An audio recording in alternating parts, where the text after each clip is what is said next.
I just listened to all 23 studio albums by the band Yes, and here are my thoughts. So up until around a year ago, I was only vaguely aware of their song Owner of a Lonely Heart. And then around a year ago, I decided to check out the album that it's on, 90125. And I thought it was pretty good, but I left it there until checking out their whole discography, which I just did. And we have a lot to cover, so I'm going to get right into it. So Yes releases their first album in 1969, and the vibe I get from their first two albums is that these are clearly very talented musicians who don't really know what their deal is quite yet. They don't know what sound they really want to pursue yet. And these albums were pretty good. From their self-titled debut, I thought Looking Around, Heraldland, Sweetness and Survival were pretty good. From the second album, Time and a Word, I thought that No Opportunities Necessary, The Prophet, Astral Traveler, and then the title track, I thought those were all pretty strong songs. Their third album, released in 1971, called the Yes Album, starts a pretty sharp upswing and marks when these guys clearly knew what sound they were going to pursue.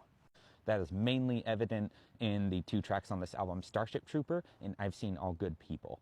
These are both very long-form songs, very progressive rock, and these are two of the best songs they have ever done. They really keep the upswing going, though, because these next two albums are their best. So these albums are Fragile and Close to the Edge. Fragile is a good-sized album made with a handful of long songs interspersed with several kind of short interludes, and then Close to the Edge is only made of 3 songs. There's an 18-minute long song, a 10-minute long song, and then a more reasonably lengthed, I think it was around the 7-minute mark. All of it was just amazing, though. So yeah, if you want to get into Yes, then Fragile and Close to the Edge would be starting with their best. Their next album, Tales from Topographic Oceans, is a pretty sharply different story. This is a very long album made up of 4 20-minute long songs, and I think I would appreciate these songs more if they were the only 20-minute song on an album made of shorter songs, but going through all of them together just made it incredibly challenging. But if you are a big fan of Yes and like their very long form, very progressive music, then this does give you a wealth of material to work with. They do bring it back for a couple of albums, though. Their next album, Relayer, opens with Gates of Delirium, and that I thought remains one of their best songs. I thought it was fantastic. The whole album was really good. And it gets even better for 1977's release, Going for the One. It has an amazing title track and closes with a really good long-form song called Awaken. But this title track is about 5 minutes long. If you really want the Yes sound, but you don't have the patience for 10 to 20-minute long songs, this is a great song to go for. We do begin a decline here, though, so I'm going to be picking out specific songs that I really liked without recommending entire albums as much. So Tornado was released in 1978, and I thought that Don't Kill a Whale and Release Release were pretty cool tracks off of this, but we're getting into territory where it's getting a little tough to hold my attention. And then Drama was released in 1980, which was also pretty okay. Machine Messiah and Tempest Fugit were the best songs on this album by a wide margin. This album does contain Wide Lens, which is the first Yes song I run into that I actually really disliked. So then they released 90125 in 1983, and this is a big commercial breakout album for them, especially with its lead single, Owner of a Lonely Heart. The problem here is that this is kind of like a Black Album moment for Metallica, so if you're familiar with that whole situation, it kind of works as, dare I say, a sellout album. You know, now Yes is incentivized to make 80s radio material rather than what their true passion was, which was long-form progressive rock. Still, Owner of a Lonely Heart was good. It Can Happen was my other favorite song from this album. It's so catchy. It has gotten stuck in my head to the point that I had trouble falling asleep because it was just so in there. Changes and Hearts from this album was also pretty good. So then they released Big Generator in 1987, and I considered this album to be a bit of a step down as well. It was okay. It wasn't terrible. I thought that Shoot High, Aim Low from this album was a really cool, kind of moody mid-pace song. And then Almost Like Love was my other favorite song from this, much more high energy. So then something kind of funny happens. Yes's lineup has been like a revolving door with people coming and going. The kind of definitive 70s lineup has formed a separate band, because now none of them are in the band. So this will be Anderson, Bruford, Wakeman, and Howe, and they release an album under that name. So I'll consider this to be next in the lineup. This album was somewhat solid, but overall just okay, with very little to really stand out here. I thought Fist of Fire was all right, Order of the Universe was all right.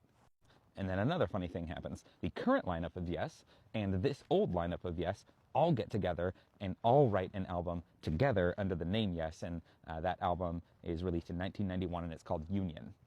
This album was quite a boring mess, though, and the only track that came out unscathed was Lift Me Up. Everything else just sounded a mix of generic or uninspired. So then in 96 and 97, they release a double album called Keys to Ascension that is made up of live and studio material. I went straight for the studio material because I already have enough material to go through without listening to the same renditions of songs over and over again. They later combined these studio tracks into an album called Key Studio, but however you listen to it, I thought that this was a pretty strong representation of songs. That Is and Mind Drive really show Yes returning to their roots a bit and going back to their progressive songwriting, and these are both really good tracks. Then they released Open Your Eyes in 1997, and I thought this was a bit painful to get through.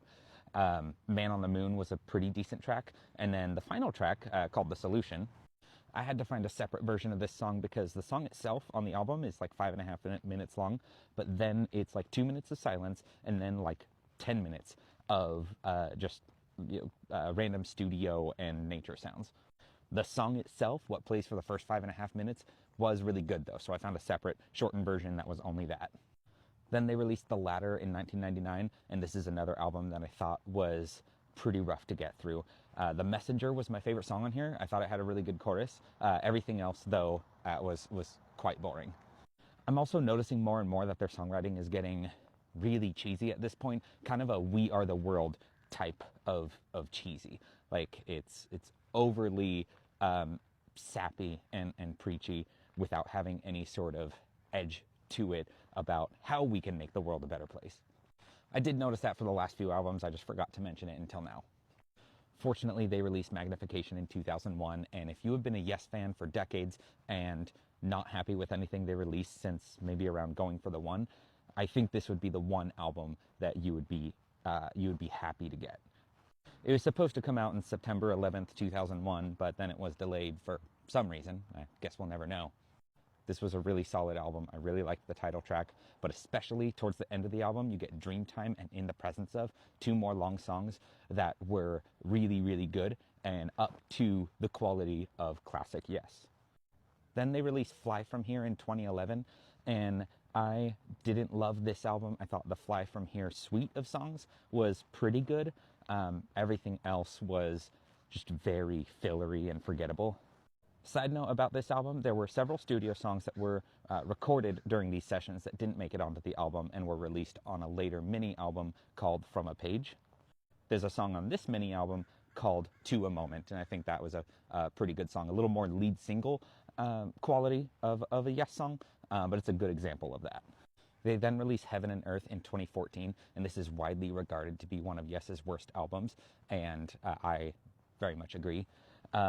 Nothing in this album was really remarkable. I will say I see what they were going for. It just sounded like they never brought the songs past the ideas stage. It's like they had some good ideas, but they never sat down to formulate how these ideas can be the best that they can possibly be. They released The Quest in 2021. This was another album that was okay. The first track, The Ice Bridge, was the best song on here. I thought The Western Edge was a pretty good shorter song, but everything else really came and went. The good news is I really think they brought it back at least a bit for Mirror to the Sky, released last year in 2013. It opens with Cut from the Stars, and this is more of a single type Yes song, so it's a little on the shorter side, but it's really good, it's punchy, it's catchy. The highlight of this album is the title track, a really amazing long-form piece of music.